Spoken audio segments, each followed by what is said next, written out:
Hi, I'm Sally, and I figured out two things very early in life. One, my older sister Rachel is dumb. And two, she really hates me. Rachel is a year older than me, but it didn't take me too long to catch up with her. I was talking before she did, and I learned how to read while she was still struggling with the alphabet. My parents loved showing me off, and I think it really bothered Rachel. Sweetie, why don't you recite the poems you learned for our guests? Sally, tell your aunt the cool thing that you read in your encyclopedia yesterday. Just then, Rachel came running, wearing her bathing suit over her clothes. Look at me! I look like a mermaid in my baby suit. Your what? My baby soup. Mom, baby soup, this? Oh, you don't understand anything I say.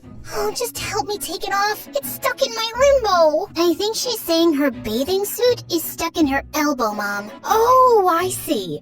Sally, you're so bright. Silly Rachel. Did I mention that I sometimes taught Rachel the wrong words because it was funny when she sounded stupid? Yeah, I'm not very proud of that now, but that's not the only reason she hated me. I was the only one in my family with red hair, and my parents loved it, especially Mom, who would do all sorts of hairstyles. Sally, your hair looks so magical. Let's try braids today. You know why it looks magical? Because she's a leopard clown. You mean a leprechaun? She told me all the time that my parents pretended to like my red hair so I wouldn't feel bad. When you were born, Mom and Dad cried tears of ugliness for days. They even tried to give you up for adoption, but no one wanted you. And one time, she even tried to chop my hair off. And things got worse when in 8th grade, she failed a class and ended up being with me. As if our parents weren't enough, our history teacher, Miss Sheldon, loved comparing her to me in front of everyone. Your assignment is just appalling, Rachel. Did you see your sisters? Magnifique. Why can't you be more like her?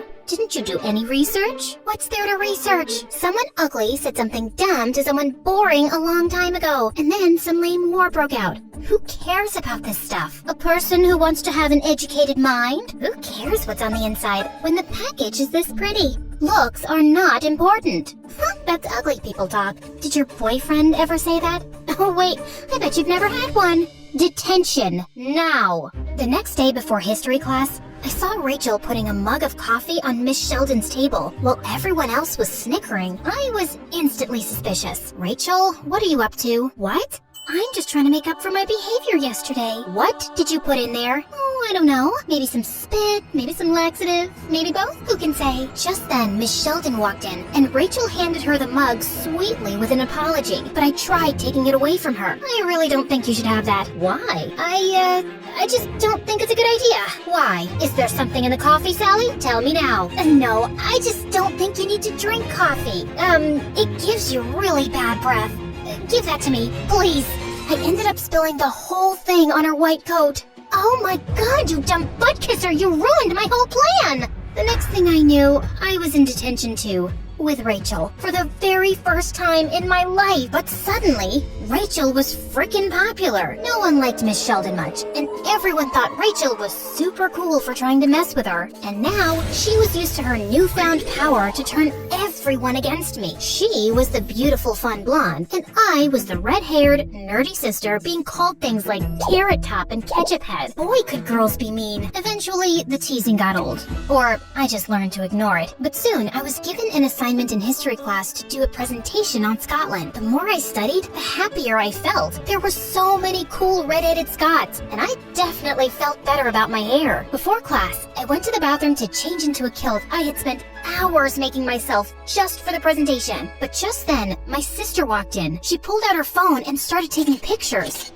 Going back home, leprechaun? Buzz off, Rachel. You look so stupid. What is that? A schoolgirl skirt? It's a kilt. Get out of my way. You can't leave yet. Leprechauns can't travel without a rainbow. With that, she pulled out some paints from her backpack and squirted them all over my outfit. I ran out of the bathroom crying angry tears. Rachel did get detention, but it was her millionth time and she didn't give a hoot. The next year, I got a fresh start. Our dad had gotten a new job across the state, which meant I was going to be going to a new high school. I was determined to end the teasing that my red hair gave me. Hey, Mom, now that I'm 16, I think I should get to make some choices about my hair. I'd like to change the color, but your hair is beautiful, sweetie. I know you like it, Mom, but I just want to try something a little more mature, you know? I guess, if that's what you want. You're growing up so fast. Thanks, Mom. I ran straight to the store and bought a box of black hair dye, and it worked. My hair was dark and silky, no more red. Do you think that'll fool anyone? You can't cover up what you are, little leprechaun. Whatever, Rachel. Don't you have something stupid to do? Go away. Just saying. The truth always comes out. The first day of school was like a dream come true. No one said anything about my hair. I blended right in and even got a few compliments on my cute outfit, which I'd added some accessories to myself. Rachel was right back in with the cheerleaders, but this was the first time she and I were in a co-ed school, and being around boys was making her even dumber. The football captain and I went out last night, but he never called or texted me back. I don't get it. I think he was even hiding from me in school. Okay, how did the date go? It was amazing, like we were meant to be. There was just one awkward moment when this weird girl came to our table and started flirting with him, and I bit her hand really hard.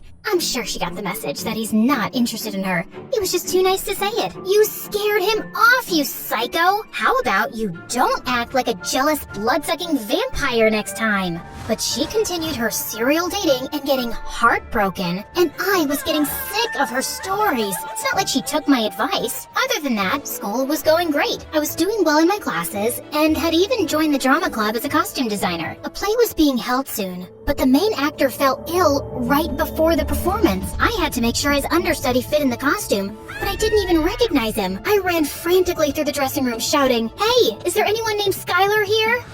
Yeah, that's me. Okay, I need you to take off your clothes right now. He grinned and I blushed as people around us started laughing. I didn't. Okay, wait, let me start over. You need to try this on right now, and I have to make sure this fits you. I'm the costume person, not a pervert. I know. I've seen you around. Sally, right? I'll just change into this.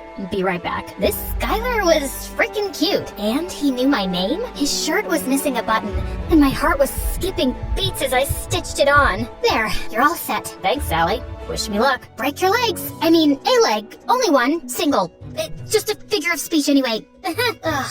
Gosh, I sounded dumber than Rachel. So I was quite surprised when Skylar came and sat next to me at recess the next day. He was funny and sweet, and I was having a great time talking to him. By the way, I'm part of the student council, and currently we're deciding on a theme for the homecoming dance. Any ideas? I can never think of anything other than sports themes. If you like sports, maybe you could do the Scottish Highland Games. Wow, I love Scottish stuff. This is a really good idea. Thanks, Sally. Just then, Rachel dropped her butt right next to him. Mind if I join your table? I'm Rachel, Sally's sister. Don't mind at all. Also, I couldn't help overhearing your conversation. Homecoming is all about the football games. We should totally do a varsity theme. I'll wear my cheerleading outfit. It'll be so cool. I was fuming. I couldn't believe she was butting herself into this too. Didn't she have enough guys to date? She just couldn't let me be happy. I spent the rest of lunch just sitting there and listening to them talk about school sports. A couple of weeks passed, and neither Skylar nor Rachel talked to me, but I was busy with my studies and my friends, and I was happy for a change. I wasn't going to be bothered by some guy I barely knew. But then one day, Skylar stopped me in the hall on the way to class. Hey, Sally, wait up. Sorry, I haven't been around much. I've been super busy getting everything ready for homecoming week. Oh, yeah, it's whatever.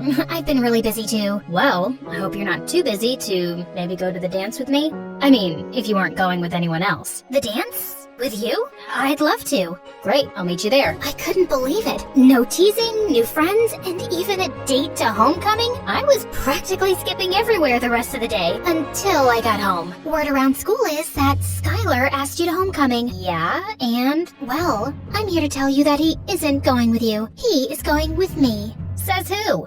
Says this. She held up her phone and showed me the picture she had taken of me in a kilt with my bright red hair. Hey, get rid of that. Tell him you can't go with him, or I show this picture to the entire school. No, don't you dare. It's up to you. Fine. I didn't want to go to that stupid dance anyway. The next day at school, I told Skylar I wasn't gonna go to the dance with him. He tried to change my mind, but there was no way I was gonna let him see that picture of me. He looked a bit hurt, and I felt awful, but I didn't have a choice. The night of the dance, I tried to stay home, but the thought of Rachel laughing and having fun with Skylar made me feel like I might explode. I quickly got ready, then sped my car to the dance. I burst through the doors and saw Rachel dancing, surrounded by her friends. But I didn't see Skylar anywhere. Just then, there was a hand on my shoulder. Sally, I thought you couldn't make it. Yeah, me too, 'cause I was scared. Scared of what? Of you finding out the truth? Rachel was beside us with her phone in her hand. Within a few seconds, everyone's phones were going off, including Skylar's. He pulled it out of his pocket and opened a message, and there was that picture of me. She had sent it to everyone. Wait, is that you, Sally? You know what? Yeah, that is me. I dyed my hair black, but it's actually red as a tomato. And if you hate it, then you're all just shallow, stupid... Hate it? I love it. What? What? Sally, you're cool the way you are. So are you. May I have this dance? You may. Just give me 1 second, though. Listen, you bimbo. I kept putting up with you and making excuses for your behavior, but I've had enough. You tried your best to humiliate me, but it was an epic failure. So, in your face. Now please, get a life and act less desperate, and I'm sure you'll be able to land a boyfriend with the same IQ as you. Just leave me alone, okay? That weekend, I took the dye out of my hair, and Rachel dyed hers red. But it wasn't real, not like mine. I was beautifully redheaded, and very happy to be me.